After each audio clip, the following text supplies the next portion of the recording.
అలసిన మీ శరీరానికి శక్తి, బలం, ఆరోగ్యం కావాలా? Second shilajit resin.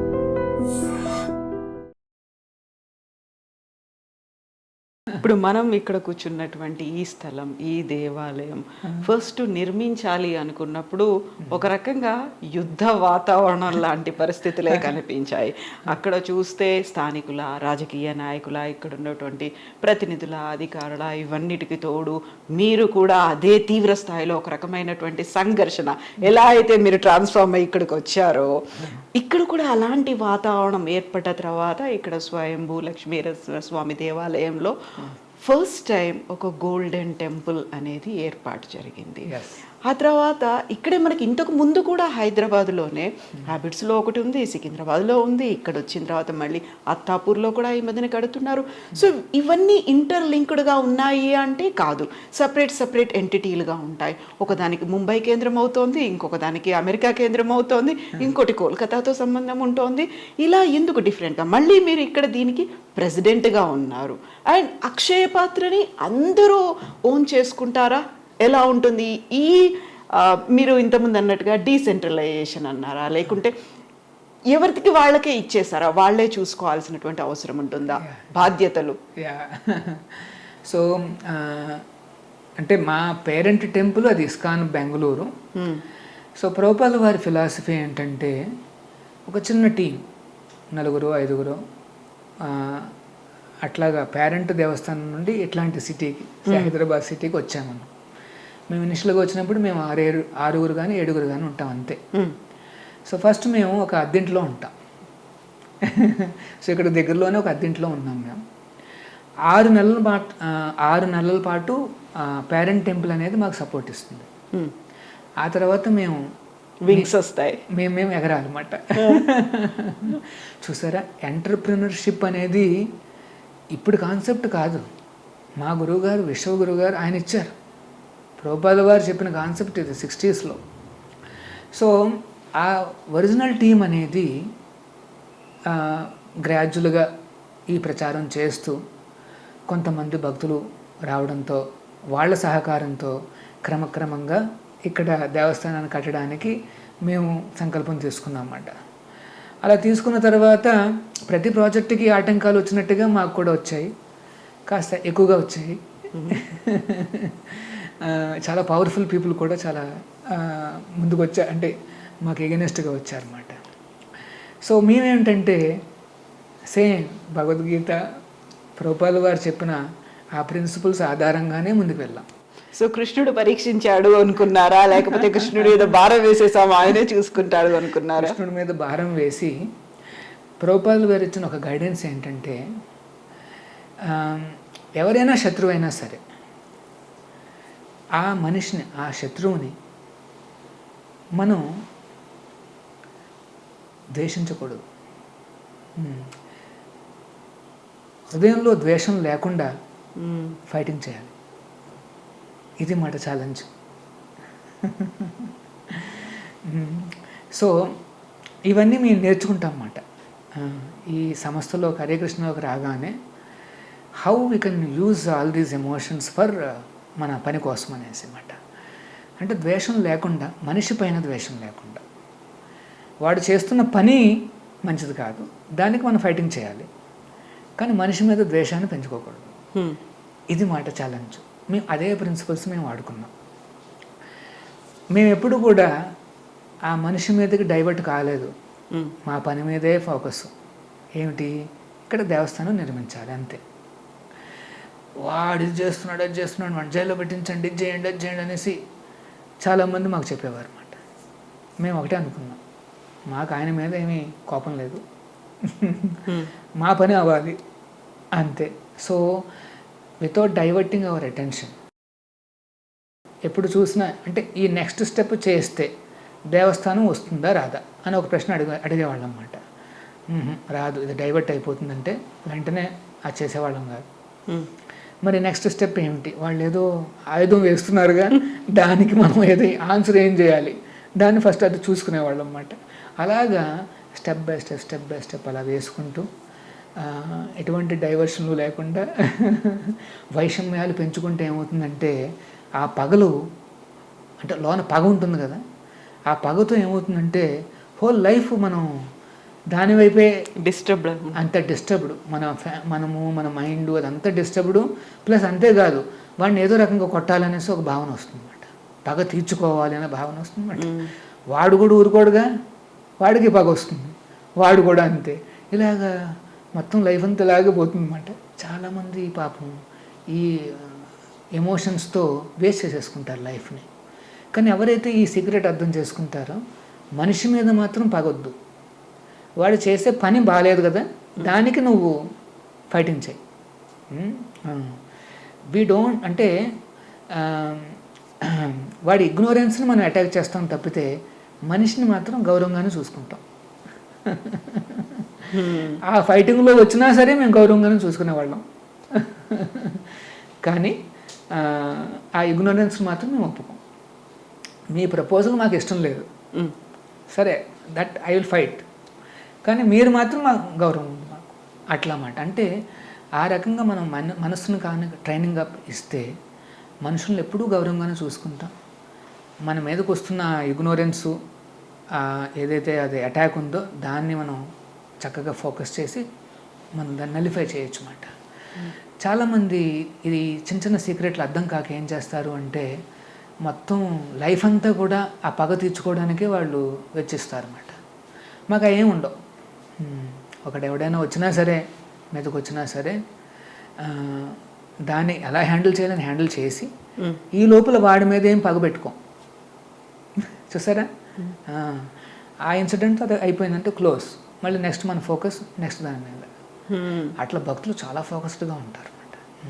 ఇవన్నీ మీరు నేర్చుకోవచ్చు, భగవద్గీత ద్వారా ఇవన్నీ అందరూ నేర్చుకోవచ్చు. ఆ ఇన్సిడెంట్కి ఎంత కావాలో అంతే. ఆ తర్వాత మాది ఓవర్, నెక్స్ట్ ఫోకస్ నెక్స్ట్ దాని మీద. దానికి కావాలంటే పోలీస్ స్టేషన్కి వెళ్తామా, న్యాయస్థానాలకు వెళ్తామా, కావాల్సినటువంటి రక్షణ తీసుకుంటామా, సెక్యూరిటీ కోరుకుంటామా. అంటే మేము సొంతంగా లా అనేది మేము చేతిలో తీసుకోం. అంటే ఏదైతే ఫెసిలిటీస్ ఉన్నాయో గవర్నమెంట్ ద్వారా కానీ, లేకపోతే మనకు హక్కులు ఉంటాయి కదా, ఒక సిటిజన్గా నాకు ఏదైతే హక్కులు ఉన్నాయో, లేకపోతే ఒక ఇన్స్టిట్యూషన్కి ఏదైతే హక్కులు ఉంటాయో వాటి ద్వారానే మేము ప్రయత్నం చేస్తాం అన్నమాట. చేసేటప్పుడు ప్రతిరోజు మేము ప్రార్థిస్తాం, కృష్ణుని ప్రార్థిస్తాం. కృష్ణ నెక్స్ట్ స్టెప్ ఏంటో నాకు ఐడియా లేదు, ఇప్పుడు వెళ్ళి కమిషనర్తో మాట్లాడాలి, ఏం మాట్లాడాలి అని కూడా మాకు ఐడియా లేదు. ఎందుకంటే మేము అందరం కొరగాళ్ళం, మాకేం పెద్ద పెద్ద ట్రైనింగ్లు అంటూ లేవు. మేము చదివింది సాఫ్ట్వేరు, చేస్తుంది వేరు. సో భగవంతుని ప్రార్థించి, నువ్వు అందరి శరీరంలోనూ ఉన్నావని చెప్పావే భగవద్గీతలో, తర్వాత నీ పనే కదా ఇది, నీ పని చేస్తుంటే నేను బుద్ధియోగం దదామితం అంటాడు కృష్ణుడు, నేను మీకు ఇంటెలిజెన్స్ ఇస్తానంటాడు. ఇంకా నీ చేతిలో ఉంది, ఏ ఇంటెలిజెన్స్ ఇస్తే ఆ ఇంటెలిజెన్స్తో మేము వాడుకుని అక్కడ ఇంటెలిజెంట్గా మాట్లాడగలుగుతాము అని చెప్పి వెళ్ళేవాళ్ళము. చాలా మంచి ఐడియాస్ వచ్చేవి. యాక్చువల్గా నాకు మన ప్రభువులు ఉన్నారు కదా, అవలోచన ప్రభు, మీ ఇద్దరం కూడా చాలాసార్లు వెళ్ళి చాలామందిని కలిసేవాళ్ళం అన్నమాట. ఆ కారులో కూర్చుని మేము ఇద్దరం సంభాషణ చేసుకున్నమాట. ఆయన ఎట్లా అంటే మనం అట్లా అనాలి, అట్లాగా వాదోపవాదాలు చేసుకునేవాళ్ళం అన్నమాట. ఆయన నేనులాగా, నేను ఆయనలాగా మాట్లాడుకుంటూ. అంటే మానవ ప్రయత్నం అనేది గట్టిగా చేయాలి. మానవ ప్రయత్నం చేస్తూ దేవుడి మీద ఆధారపడి ఇంకా అక్కడికి వెళ్ళి మనం చేస్తాం. అయిన తర్వాత అనిపించేది మాట, ఈ మాట కూడా చెప్పుండి ఉంటే బాగుండేది, లేకపోతే అది కూడా ఏదన్నా ఒక ముక్కేసి ఉంటే బాగుండేది అనిపించేది. కానీ సరే అంతవరకే మన ఇంటెలిజెన్స్ పనిచేసిందని చెప్పేసి ఇంకా మళ్ళీ దాని మీద బాధపడుతూ మళ్ళీ మన జీవితాన్ని వృధా చేసుకోవడం అనవసరం. దాన్ని అక్కడితో మర్చిపోయి సరే నెక్స్ట్ టైం కృష్ణుడిని మనం ప్రార్థిద్దామని చెప్పేసి ఇంకొచ్చేసేసి అలాగ ముందుకు వెళ్ళేవాళ్ళం అన్నమాట. ఇక్కడ వెరీ ఫస్ట్ గోల్డెన్ టెంపుల్ ఏర్పాటు చేశారు, ఆ తర్వాత అతిపెద్ద అక్షయ పాత్ర కొన్ని లక్షల మందికి ఫీడ్ చేస్తున్నారు. దీంతో పాటుగా అతి ఎత్తైనటువంటి హెరిటేజ్ టవర్ని కూడా మీరు కట్టబోతున్నారు. ఇలా మీరు టార్గెట్లు పెట్టుకున్నారా, ఏమన్నా ఉందా? అంటే ఇక్కడ టార్గెట్లు అనేవి ఉన్నాయి, కానీ అది మా టార్గెట్స్ కాదు. కృష్ణుడు పెట్టాడా? ఆచార్యుల వారు కృష్ణుడు ఇచ్చిన టార్గెట్లు మాటివి. అంటే ఎట్లా జరుగుతుందంటే ఇప్పుడు ఈ దేవస్థానం నిర్మిస్తున్న సమయంలోనే ఆ టవర్కి చెందిన బీజాలు అనేవి వచ్చాయన్నమాట. అంటే వీవర్ ఆ డైరెక్షన్లో వెళ్తూ వెళ్తూ వెళ్తూ ఉంటే ఆ ఆలోచన, ఆ ఐడియా అనేది ఉద్భవిస్తుంది అన్నమాట. ఇదంతా భగవంతుడి సంకల్పతం. ప్రభుపాదుల వారు, గురువులు, కృష్ణుడు మాతో పాటు ఎల్లవేళలా ఉన్నారన్న నమ్మకం మాకు. ఆయన వాక్యాల మీద మేము నడుస్తున్నాం కనుక వారు మాతో పాటే ఉన్నారు. సో నెక్స్ట్ స్టెప్స్ ఏమిటనేసి వాళ్ళే చెప్తారు అన్నట్టుగా నమ్మకం అన్నమాట. సో ఈ టెంపుల్ కడుతున్న టైంలో కొన్ని రకాల అబ్స్ట్రక్షన్స్ వచ్చాయి, అవాంఛనీయ సంఘటనలు జరిగాయి. వాటి నుండి ఉద్భవించింది మాట ఒక ఆలోచన, అక్కడ ఏమన్నా చేస్తే బాగుంటుంది అనేసి. ఫస్ట్ మాకు అక్షయపాత్రను పెట్టడానికి ఇక్కడ స్థలం ఎక్కడ అనేసి మేము ఆలోచించాము. సిటీలో స్థలము అంటే అసాధ్యము. సరే చూద్దామనేసి మేము అలాగ తిరుగుతూ ఉంటుంటే అప్పుడు ఆ నార్సింగి కోకాపేటలో అక్కడ ఒక చక్కటి పవిత్రమైన ఒక గోశాల ఉంది. దాన్ని మేనేజ్ చేసే వాళ్ళందరూ చక్కటి భక్తులు మాట. వాళ్ళని అడిగామాట, ఒక చిన్న ప్రదేశం ఇస్తే మేము ఇట్లాగా ఒక అక్షయపాత్రను కట్టి ఒక వేలాది మందికి మేము భోజనాలు పెట్టగలుగుతామని చెప్తే వారు కూడా చాలా ఆలోచించి సరే మంచి పనే కదా అని చెప్పి మాకు లీజుకి ఒక చిన్న ల్యాండ్ ఇచ్చారన్నమాట. అప్పట్లో అందరూ నాకేం చెప్పారు అంటే, ఏంటండి అంత దూరంగా ఎక్కడో మీరు ఆ కిచెన్ పెట్టడం ఏంటి, ఒక పురుగు కూడా వెళ్ళదు ఆ ప్రదేశానికి అని చెప్తే, సరే నాయన మనకి ఆప్షన్స్ లేవు అంటే ఏమంటారు, అడుక్కునే వాడికి ఆప్షన్స్ ఏముండవు. సో ఏదో వెళ్ళి అడిగాము మేము, వాళ్ళు ఇచ్చారు, ఇంకా తీసుకో అని చెప్పి మనం అక్కడే కిచెన్ కట్టామన్నమాట. కడుతున్నప్పుడే ఇక్కడ కొన్ని సంఘటనలు జరిగి ఏమనుకున్నాం అంటే అక్కడ కూడా ఏమైనా ఒక దేవస్థానం వస్తే బాగుంటుందని చెప్పి అలాగ ఆ రకంగా ఐడియాస్ రావడం జరిగింది. వెళ్ళి ఆ పెద్దలను అడిగామన్నమాట. అప్పటికి వారు చూశారు, వీరు కాస్త చక్కగా బాధ్యతగా చేస్తున్నారు ఇక్కడ అని చెప్పి వారు కూడా ఇంకొద్ది ల్యాండ్ మాకు మళ్ళీ లీజుకి ఇచ్చారు. ఆ ల్యాండ్లో మేము ఒక చక్కటి దేవస్థానం కట్టాలనేసి ప్రయత్నించామన్నమాట. ఈ లోపల మాకు తెలియకుండానే ఆ కోకాపేట నర్సింగ్ అనేది ఇప్పుడు ఇంకా అసలు అది రిచెస్ట్ ప్లేస్ అయిపోయింది.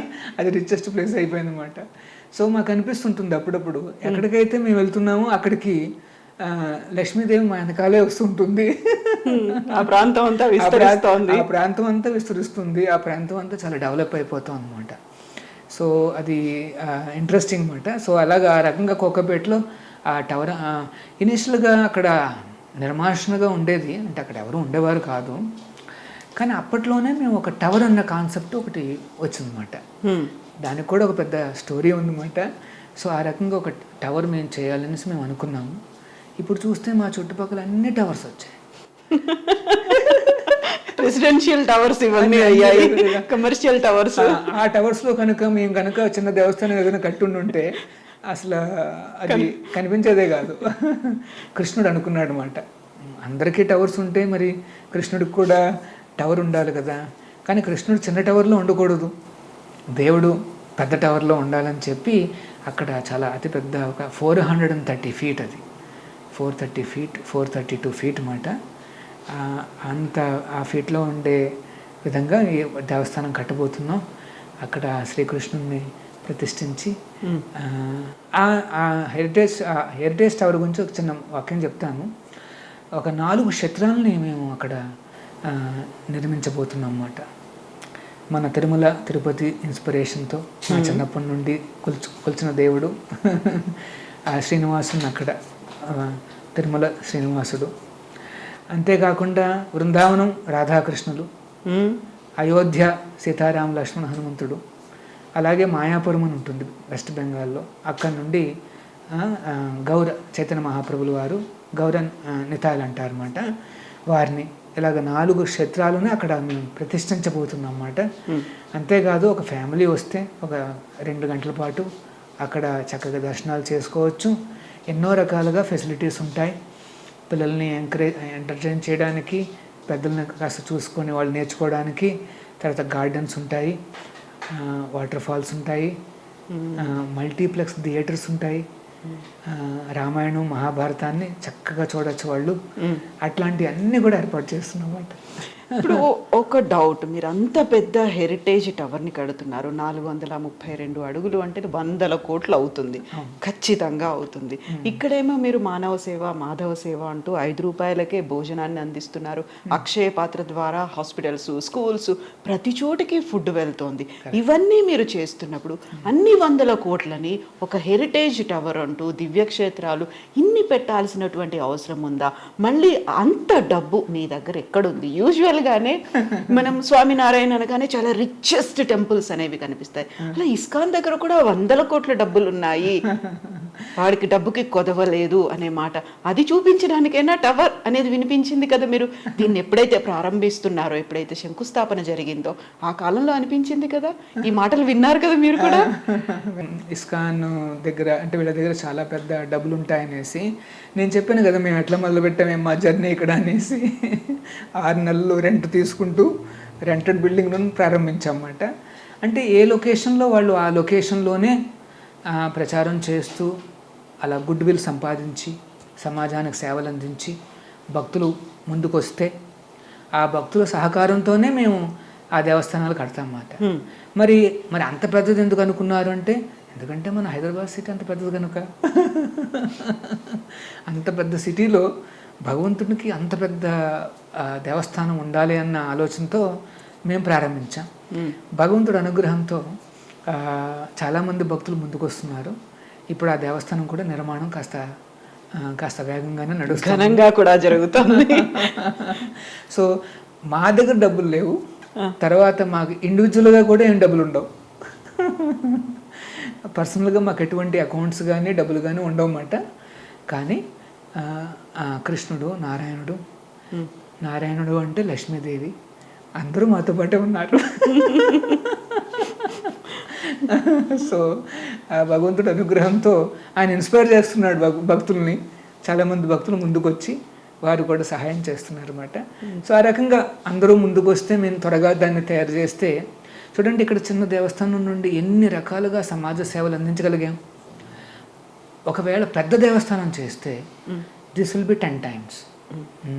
ఇప్పుడు ఏదైతే మాకు లిమిటేషన్స్ ఉన్నాయో, స్పేస్ కావచ్చు, రిసోర్సెస్ కావచ్చు, మ్యాన్ పవర్ కావచ్చు, అదన్నీ కావచ్చు, అంత పెద్ద దేవస్థానానికి అయితే అవన్నీ కూడా 10 times మల్టిప్లై అవుతాయి అన్నమాట. Our resources will multiply. అప్పుడు మేము ఏం చేస్తామంటే సమాజానికి ఇంకా బాగా సేవలు అందించవచ్చు అన్నమాట. ఇప్పుడు ఏదైతే 2 లక్షలు 3 లక్షలు అట్లాగా మేము ఆ మీల్స్ అనేవి సప్లై చేస్తున్నామో, అప్పుడు మేబీ 10 లక్షలు 15 లక్షలు మేము సప్లై చేయొచ్చు అన్నమాట. సో ఒక రకంగా చెప్పాలి అంటే మాలో కూడా ఒక ఆధ్యాత్మికమైన గ్రీడ్ అనేది ఉంది మాట. ఇంకా చెయ్యాలి అని ఆ కోరిక అసలు తీరట్లేదా? ఇంకా ఇంకా ఇంకా ఇంకా అనేది ఉందా?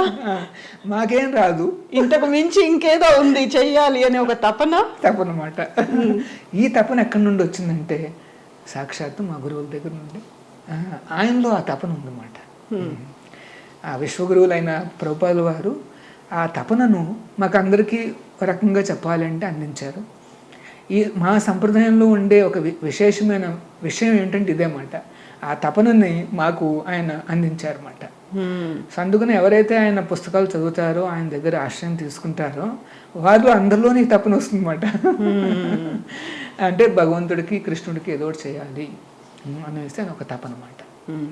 సాధారణంగా ఇప్పుడు మనం కూడర్లలో కనిపించినప్పుడు ఇంత చేస్తోంది ఇస్కాన్, అటు విద్యాదానం చేస్తోంది, ఇటువైపు అన్నదానం చేస్తోంది, మిగతా సేవా కార్యక్రమాలు ఇవన్నీ చేస్తూ కృష్ణతత్వాన్ని విశ్వవ్యాప్తం చేయాలని ఇంత చేస్తూ ఉన్నప్పుడు, ఇక్కడే కూర్చొని మీరు ఇంత బోధనలు ప్రవచనాలు ఇన్ని చేసినప్పటికి కూడా మనకి జంక్షన్స్ ఉంటాయి. అక్కడ ఇస్కాన్ తరఫున వాలంటీర్స్ భగవద్గీతను పట్టుకొని ఆ టైంలో అక్కడ వాళ్ళని చూడడము అనేది ఒక్కసారి అవునా అవసరమా ఇది అనేది అనిపిస్తుంది. మిగతా వాళ్ళు ఎవరైనా ఇంకేదైనా కమోడిటీస్ తీసుకొని వచ్చారు అనుకుంటే వాళ్ళలాగా భగవద్గీతను కూడా ఆ సమయంలో అక్కడ తీసుకొని రావడం ఎందుకు? అది నాకు చూడగానే ఒక రకంగా అనిపించేది. అంటే మనం అక్కడ ట్రాఫిక్ పడింది, సిగ్నల్ పడింది, మనం కాసేపు ఆగాము, ఎవరో ఇంకేదో ఐటమ్స్ తీసుకొని వస్తారు, భగవద్గీతను కూడా అలా పట్టుకొస్తున్నారే ఎందుకలా అనేది ఒకటి అనిపిస్తుంది కదా. ఏంటి దాని వెనకాల? అంటే అంటే సమాజపరంగా వచ్చే ఈ మార్పులను మేము గమనిస్తూ ఉంటాం. ఇప్పుడేంటి సమాజంలో అందరూ కూడా చాలా వాళ్ళ లైఫ్ స్టైల్ అనేది చాలా వేగవంతమైంది. Face is more. అందరూ ఉరుకులు పరుగులతో వెళ్తుంటారు అన్నమాట. ఒకవేళ ఇంట్లో కలుద్దాము అంటే వారి ఇంట్లో కూడా ఉండరు, అంత తేలిగ్గా లభించరన్నమాట.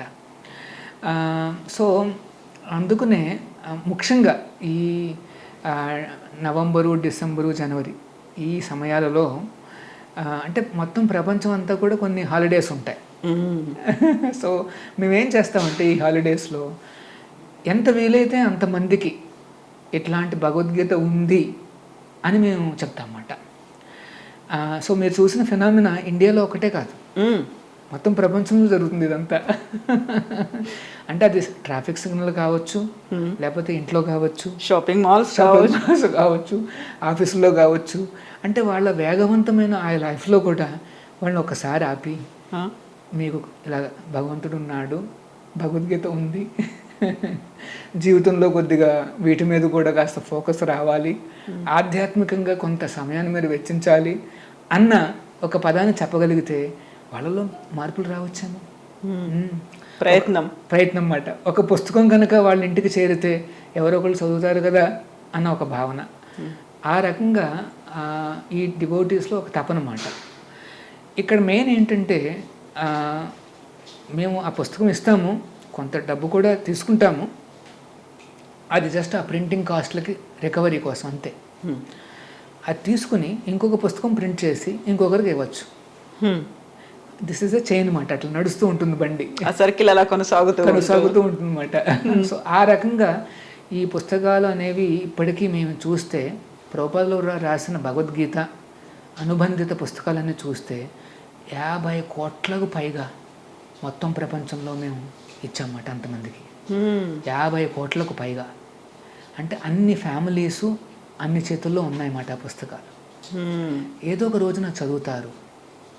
జీవితంలో కొద్దిగా ఆటుపోట్లు వచ్చినప్పుడు, లేకపోతే సంతోషం వచ్చినప్పుడు, ఎప్పుడైనా సమయం ఉన్నప్పుడు, ఖాళీగా ఉన్నప్పుడు, వృద్ధాప్యమో లేకపోతే డిసీజో వాటెవర్, ఆ పుస్తకం కనిపిస్తే ఓకే ఏదోటి ఓపెన్ చేసి చూద్దామన్న భావన వస్తుంది కదా. అది ఆ రకంగానన్నా చదివితే అట్లీస్ట్ ఒక 2-3 సెంటెన్సెస్ అన్న లోనకి వెళ్తే వాళ్ళల్లో కాస్త ఆ భక్తి, ఆ భావన, ఆ దేవుడు అన్న చింతన వస్తుందని చెప్పి స్ఫూర్తి, ప్రేరణ కలిగించడానికి మీరు ఈ ఇస్కాన్లోకి ఎంటర్ అయ్యి ఈ బ్రహ్మచర్య దీక్ష తీసుకొని ఇప్పటికి 28 ఏళ్ళు అవుతోంది. 28 ఏళ్లకు ముందు మీరు, ఆ తర్వాత సత్యగౌరచంద్రదాస ప్రభుజీ అయిన తర్వాత మీరు ఏవో ఉంటాయి కదా, నేను అనుకున్నాను ఏదో ఇలా జీవించాలనుకున్నాను, కొన్ని టార్గెట్స్, కొన్ని గోల్స్ పెట్టుకో, ఇక్కడికి వచ్చిన తర్వాత అయ్యో అనే ఒక మాట, ఒక క్షణం ఎప్పుడైనా ఇలా కాకుండా ఉంటే ఎప్పుడైనా అనుకున్నారా? ఎప్పుడు అనుకోలేదు, అనిపించలేదు. ఎందుకంటే నేను చెప్పాను కదా మా గురువుగారు ఇచ్చిన ఆ తపన. ఏమిటా తపన? ఏదో ఒకటి చేయాలి. కృష్ణుడికి ఇప్పుడు ఒక టవరు, ఆ తర్వాత ఇంకొక 10 మందికి భోజనాలు, ఇంకొక 10 ఈ పరోపకారార్థం అన్న ఆ భావన, ఆ తపన అది అంత గట్టిగా ఉంటుందంటే ఎవరు కూడా ఫీల్ కారు. రోజంతా కూడా మేము చాలా బిజీ. మార్నింగ్ లేస్తాము, మేము అందరము 3:30-3:45 కల్లా లేచిపోతాం. తెల్లవారుజామున 9:30 నైట్ కల్లా పడుకుని పోతాం అంతే. ఆ మధ్యలో ఇంకా మేము కూడా ఉరుకులు పరుగులు ఉంటుందన్నమాట. మొత్తం అంతా కృష్ణ, కృష్ణతత్వం, కృష్ణ అనుకుంటూ ఉంటారు. ప్లస్ కృష్ణుడు సంఘం అంటే ఈ కృష్ణుడు సంస్థ ద్వారా సమాజ సేవ పరివర్తన, వాళ్ళలో ఉండే బ్యాడ్ హ్యాబిట్స్, ఈ ఏమిటంటారు ఈ వ్యసనాలు, ఇవి అవి వాటన్నిటిని తొలగించడానికి కూడా మార్గాలు చూపిస్తున్నాం. సో సమాజ పరివర్తన దేని కేంద్రంగా? ఒక దేవస్థాన కేంద్రంగా. సో దేవస్థాన కేంద్రంగా సమాజ పరివర్తన తీసుకురావడం అనేదే మా యొక్క ఏమిటంటారు తపన. మీరు ఆ కాలంలో ఒకవేళ అమెరికాకే కనుక వెళ్ళి ఉంటే, ప్రమోషన్ స్వీకరించి ఉంటే, ఆ తర్వాత CEO అయి ఉంటే, కోట్లాది రూపాయలు ఇప్పటికీ వచ్చేవి, అతిపెద్ద భవనాలు ఉండేవి, పడవల్లాంటి కార్లు ఉండేవి, life style would be entirely different, కంప్లీట్గా మారిపోయేది. ఇలా ఎప్పుడో ఒకసారి పండుగ రోజుల్లో మీ ఫ్యామిలీతో కలిసి టెంపుల్కి దర్శనానికి వచ్చి వెళ్తూ ఉండేవాళ్ళు. అలాంటి లైఫ్ కాదు ఇది. కంప్లీట్గా అందరికీ దూరంగా ఉన్నారు, అలాంటివి ఏవీ లేకుండా ఉన్నారు, ఒంటరిగా మీరు ఇక్కడ ఉండాల్సి వస్తోంది. ఇలాంటివి ఎప్పుడైనా రిగ్రెట్ అనను నేను, అలాంటి ఒక ఆలోచన, అలాంటిది ఎప్పుడైనా ఏ క్షణంలో ఏ కలలో అయినా? అంటే మేము ఇంకా సాధకులు అన్నమాట. సో బిగినింగ్ డేస్లో అట్లాంటి ఆలోచనలు వచ్చే అవకాశం ఉంది. కానీ అలా ప్రాక్టీస్ చేస్తూ మనం ముందుకు వెళ్ళే కొద్దీ అట్లాంటి ఆలోచనలు ఉండవన్నమాట. ఇన్ఫ్యాక్ట్ అట్లాంటి లైఫ్ స్టైల్ చూసినప్పుడల్లా మాకు అనిపిస్తుంది అన్నమాట, వాళ్ళకు కూడా కృష్ణుని ఏ రకంగా చేర్చాలి, ఇక్కడికి తీసుకొచ్చేసేటువంటి ఒక మార్గం. ఎందుకంటే అంత CEO అయినా, అంత పెద్దవాళ్ళైనా వాడికి కూడా లోన ప్రపంచం ఉంటుంది, వాడికి కూడా అప్స్ అండ్ డౌన్స్ ఉంటాయి. మరి వాడికి కూడా ఏమైనా భగవద్గీత ఇవ్వగలిగితే వాడి జీవితంలో కూడా కొన్ని మార్పులు వస్తాయి కదా. రీసెంట్గా అంటే ఇప్పుడు ఈ గవర్నమెంట్ కాదు, ఇంతకుముందు గవర్నమెంట్ టైంలో ఇలాన్ మస్క్ నెంబర్ 1 బిలియనీరు, ఆయన ఒక ట్విట్టర్ పెట్టాడు, ఆయన పర్సనల్గా మెసేజ్ పెట్టాడు, ఆ తర్వాత ట్విట్టర్ని కొనేసాడు, అది వేరే విషయం. ఆ ట్విట్టర్ని పెట్టి ఏం పెట్టాడంటే, నేను ప్రతిరోజు కూడా డిప్రెషన్ కోసం ట్యాబ్లెట్ తీసుకుంటున్నాను అని పెట్టాడు మెసేజ్. యాక్చువల్గా డిప్రెషన్ వస్తే అప్పుడప్పుడు కొంతమంది ఇలా అడ్వైస్ చేస్తారన్నమాట, మెసేజ్ పెట్టండి అని మెసేజ్. సో ఆయన కూడా పెట్టేశాడు. సో పెట్టినప్పుడు చూడండి, మనందరం ఎక్కువ గోల్ ఏమిటి, ఏమైనా ఒక బిలియనర్ అయితే బాగుంటుంది అనేసి. మీరు అన్నారే వాళ్ళకి ఇంకెలాంటి కష్టాలు ఉండవు, అంటే ఓన్ ఫ్లైట్లో వెళ్ళచ్చు, ఓన్ నావల్లో ప్రయాణించవచ్చు, డబ్బు ఉంటే అంతా ఉంటుంది, అంతా ఉంటుంది. కానీ పాపం ఆయనకే డిప్రెషను, ఒక ట్యాబ్లెట్ తీసుకుని పడుకుంటాడు. మేమేమనుకుంటామంటే ఆయనకు కూడా ఏమైనా భగవద్గీత వెళ్తే బాగుంటుంది కదా, అంతే కదా. అంటే ఇక్కడ అర్జునుడు కూడా అంతే, ఏం లేదని కదా, ఆయనకి అన్ని స్కిల్స్ ఉన్నాయి, పెద్ద యోధుడు, నెంబర్ 1 హీరో. కానీ ఆ వచ్చిన వీక్నెస్ వేరు, దాన్ని అధిగమించలేకపోయాడు. అధిగమించలేకపోయాడు. అలాగే ఇలాన్ మస్క్ కూడా ఈజ్ వెరీ నెంబర్ 1 డబ్బుల్లో కానీ, ఆ స్కిల్స్లో కానీ తనకు వచ్చి ఏదో ఉంది సమ్ ఛాలెంజ్, దాన్ని అధిగమించలేక ఈ వెంట into some kind of depression అన్నమాట. ప్రభుజీ, ఇప్పుడు ఈ మధ్య కాలంలో వింటున్నటువంటి ప్రవచనాలు, లేకుంటే కనిపించేటువంటి ఇన్స్టాగ్రామ్లో వచ్చే రీల్స్, అలాంటి వాటిల్లో నేను ఒక 2 మిమ్మల్ని అడగదలుచుకున్నాను. వాటిని మీరు ఎలా చెప్తారు కన్విన్సింగ్? శ్రీమద్ భగవద్గీతని ఇంట్లో ఉంచుకోవద్దు అనేది ఒక మాట అయితే, ఇంకోటి ఒంటరిగా కృష్ణ విగ్రహాన్ని ఇంట్లో పెట్టుకోవద్దు. బాలకృష్ణుడు అయితే ఓకే, రాధతో ఉంటే ఓకే, తప్ప ఒంటరి కృష్ణుడు మాత్రం, ఆ మురళీ కృష్ణుడు అలా మాత్రం ఉండొద్దు అనే మాట నిజమే అంటారా ఈ 2?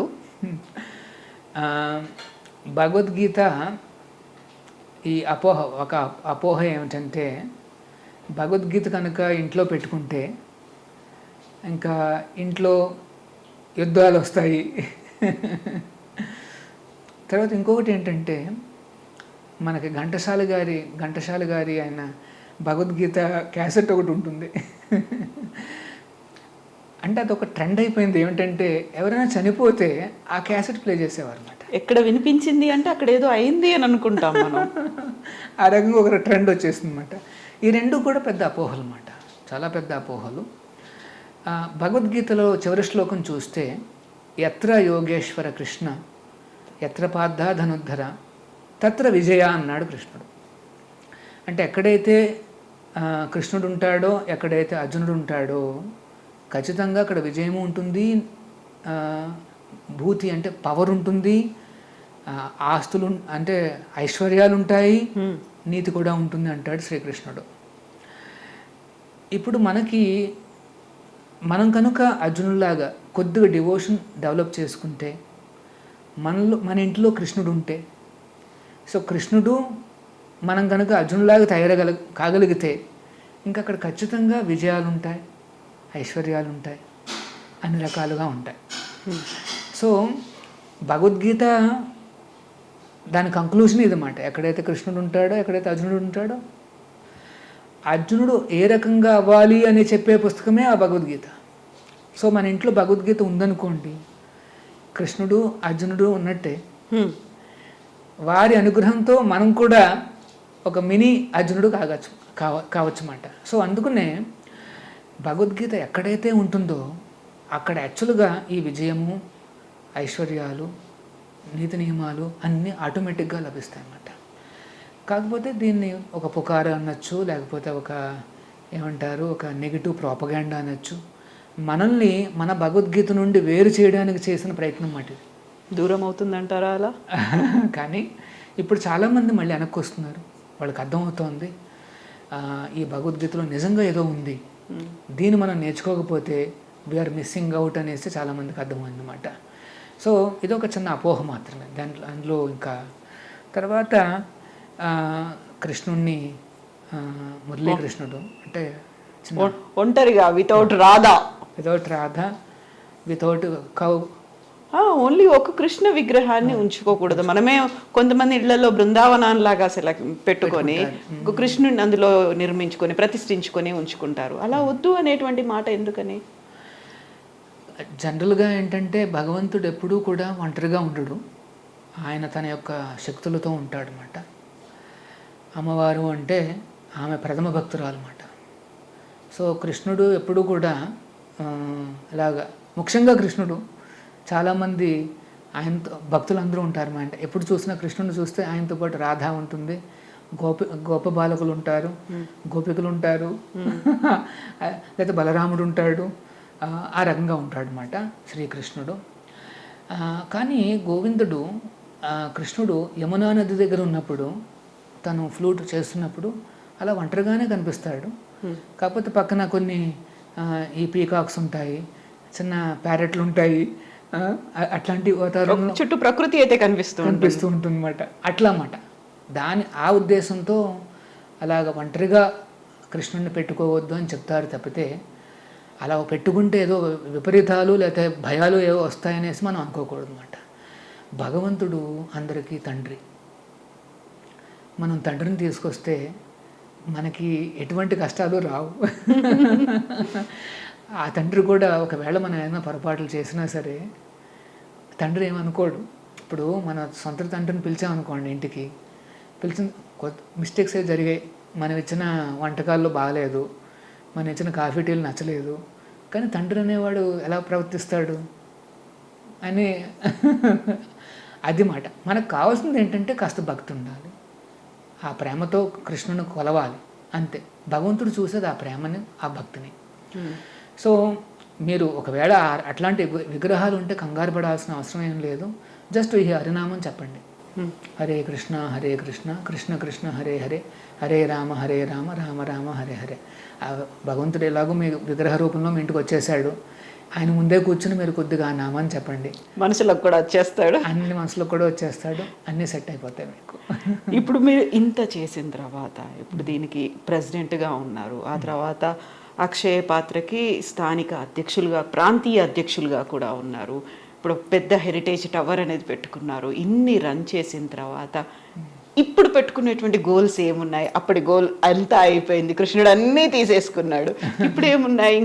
నేను ఇంకా ఇది చెయ్యాలి, ఇలాంటి ఆలోచన ఉంది అంటే నెక్స్ట్ ఏంటి అంటే? నెక్స్ట్ ఆలోచన ఏమిటంటే మేము కొద్దిగా ఏమంటారు, ఈ ఒక రకమైన ఆ విలేజ్ వాతావరణం అందరికి ఇద్దామని, ఒక బృందావనం లాంటి ఒక బృందావనాన్ని తీసుకొద్దామనేసి ఆలోచన. అది మేము వెతుకుతున్నాం. భగవంతుడు శ్రీకృష్ణుడు ఎక్కడ అనేసి మాకు ఆ డైరెక్షన్ ఇస్తే అది దానికోసం వెతుకుతున్నాం అన్నమాట. మానవ ప్రయత్నం చేయాలి కదా, ఆ మానవ ప్రయత్నం చేస్తున్నాం. చేస్తే ఇప్పుడు ఏమైందంటే అదే ఈ వేగవంతమైన జీవన శైలిలో చాలామందికి దేర్ లుకింగ్ ఫర్ సమ్ సేద తీర్చుకోవడానికి ఒక మంచి డివైన్ ఎన్వైర్న్మెంట్ వాళ్ళు చూస్తున్నారు అనమాట. అంటే రిసార్ట్లు అట్లాంటివి చాలా ఉన్నాయి. అక్కడికి వెళ్ళినప్పుడు ఓకే వన్స్ ట్వైస్ ఏదో అనిపిస్తుంది, కానీ రిపీటెడ్గా అనేది ఎవరికి నచ్చదు అన్నమాట. రిపీటెడ్గా మనం వెళ్ళగలిగే ఒకే ఒక ప్రదేశం ఏంటంటే దేవస్థానాలు.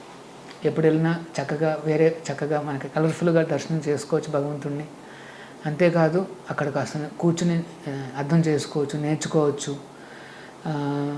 సత్సంగత్యం మనం పొందొచ్చు, కొన్ని సేవలు అందించవచ్చు. ఆ రకంగా దేవస్థానం అంటే ఏంటంటే ఒక చక్కటి మార్పుని తీసుకొస్తుందన్నమాట.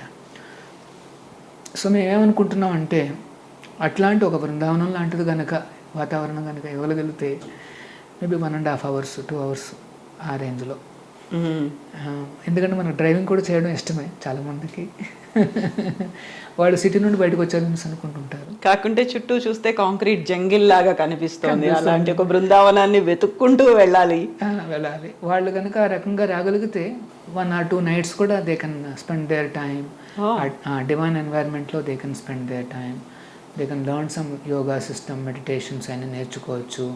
ఇట్లాంటి డే టు డే లైఫ్లో వచ్చే ఛాలెంజెస్ని ఎట్లా ఎదుర్కోవాలి, ఇట్స్ అన్ ఎడ్యుకేటివ్ ప్రోగ్రామ్ అన్నమాట. వీ వాంట్ టు అంటే అట్లాంటిది ఏమన్నా సాధ్యం అవుతుందా అని చూస్తున్నాం అన్నమాట. So that will be my next target అన్నమాట. ఎస్,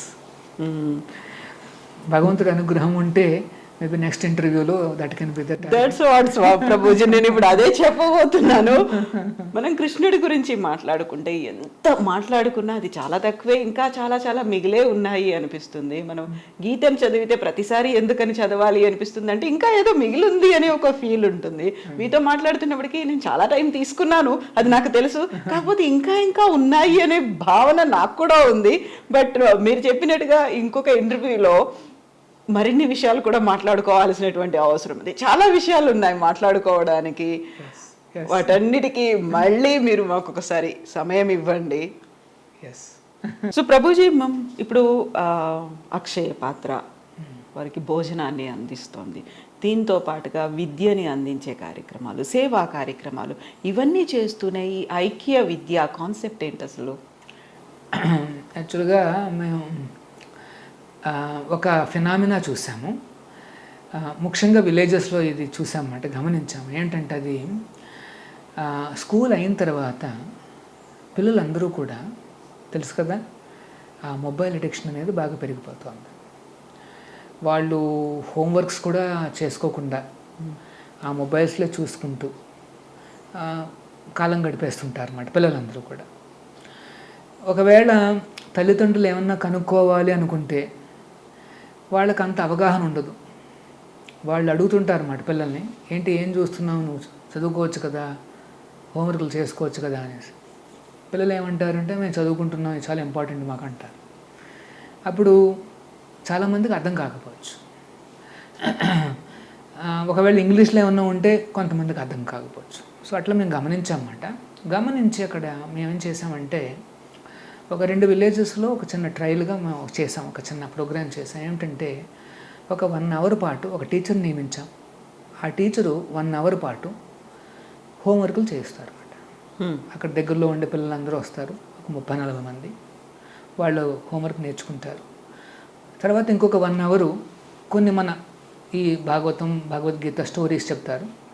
వాళ్ళలో కొద్దిగా వాల్యూస్ నేర్పించి తర్వాత ఒక డిన్నర్ కూడా మేము ఏర్పాటు చేసాం. సో పిల్లలందరూ డిన్నర్ తీసుకుని వాళ్ళ ఇంటికి వెళ్ళిపోతారు అన్నమాట. అట్లాంటి ప్రోగ్రామ్ మేము మొదలుపెట్టాం. ఒక 2 విలేజ్లో చూసామన్నమాట. చూస్తే పిల్లల్లో చాలా చక్కటి మార్పులు వచ్చాయి. వాళ్ళు ఇప్పుడు రెగ్యులర్గా హోంవర్క్లు చేసుకుంటున్నారు. వాళ్ళ అటెండెన్స్ స్కూల్లో బాగా పెరిగింది. ఎగ్జామ్స్లో బాగా చేస్తున్నారు. ప్లస్ కొన్ని వాల్యూస్ కూడా మేము ఇస్తున్నాం. పెద్దల్ని గౌరవించడం, టీచర్ని గౌరవించడం, కాస్త ఎగ్జామ్కి టైంకి వెళ్ళడం, టైమ్లీనెస్, శుభ్రత, అట్లాంటి వాల్యూస్ అంటే స్టోరీల ద్వారా కొన్ని స్టోరీలు చెప్పి దాని ద్వారా ఈ వాల్యూస్ ఇస్తుంటాం అన్నమాట. అవన్నీ ఇవ్వడం. మెయిన్ ఇంపార్టెంట్ ఏంటంటే కొంతమందికి తినడానికి కూడా ఏమైనా కాస్త ఇబ్బందిగా ఉన్నా సరే మేము ఆ డిన్నర్ కూడా ఇస్తున్నాం అన్నమాట. అది చాలా బాగా అది ఏమంటారు కొద్దిగా అది సక్సెస్ అయింది. ప్రస్తుతం వీఆర్ దేర్ ఇన్ 108 విలేజెస్లో ఇది నడుస్తుందన్నమాట. ఆల్మోస్ట్ ఒక 2000 కిడ్స్ ఎన్రోల్ అయి ఉన్నారు ఈ ఈవినింగ్ ఈ ప్రోగ్రామ్స్కి అన్నమాట. అన్ని చోట్ల కూడా మేము ఉమెన్ టీచర్స్ని అపాయింట్ చేస్తాం. ఓ ఓకే. సో ఆ రకంగా అంటే ఆ కుటుంబాలకి అది చాలా పెద్దది ఆ అవకాశం. ఆ విలేజెస్లోనూ కొన్ని చోట్ల అయితే ట్రైబల్ ఏరియాస్లో ఆ టీచర్స్ చాలా ఆనందపడిపోయారు. ఎందుకంటే దే నెవర్ ఎక్స్పెక్టెడ్. వాళ్ళకి కొద్దిగా హానరోరియం ఇస్తున్నాం, అంటే వాళ్ళు ఏం ఫ్రీగా చేయట్లేదు. ఆ రకంగా ఉమెన్ ఎంపవర్మెంట్ కూడా వాళ్ళకి ఇస్తున్నాం అన్నమాట. అది జరుగుతోంది. ప్లస్ పిల్లల్లో మంచి చక్కటి ప్రవర్తన మారుతోంది. ప్లస్ వాళ్ళ హోంవర్క్లు ఎడ్యుకేషన్ నడుస్తోంది. పోస్ట్ స్కూల్ ఎడ్యుకేషన్ అన్నమాట ఇది. ప్లస్ ఒక చక్కటి ఫుడ్ కూడా వాళ్ళకి లభిస్తుంది అన్నమాట. అది సో ఈ రకంగా ప్రోగ్రామ్ చేస్తున్నాము. దీనికి ఐక్య విద్య అని పేరు పెట్టాము. అంటే ఈ విద్యతో ఐక్యత వస్తుంది, ఒక యూనిటీ అనేది కనిపిస్తుంది పిల్లల్లో. వాళ్ళలో విభేదాలు ఏముందో అన్నమాట. ఆ రకమైన చక్కటి ప్రోగ్రాం ఇది. చాలామంది అప్రిషియేట్ చేస్తున్నారు. మాకు సపోర్ట్ వచ్చే కొద్దీ ఈ ప్రోగ్రామ్ని ఇంకా ముందుకు తీసుకెళ్దామని మేము కూడా ఆలోచిస్తున్నాం అన్నమాట. ఓకే ప్రభుజీ, మళ్ళీ కలుద్దాం. బోల్డని విషయాలు ఉన్నాయి మాట్లాడుకోవడానికి. హరే కృష్ణ. హరే కృష్ణ. హరే కృష్ణ. తవ్వండి, తవ్వుతూనే శివలింగం. పరమాత్మకు జీవా. సరే దాన్ని అట్లా కప్పేసేయండి, చూపించదండి. Krishna is there. మూర్తి పూజ కాదు, సాక్షాత్ బ్రజేంద్ర నందన భగవాన్ ఉన్నారు మూర్తిలో. ఏమీ ఆశించకుండా ఆరాధించే వాళ్ళు కూడా ఉన్నారా ప్రభుజీ? నిజమైన భక్తి అంటే మనకు తెలియదు కాబట్టి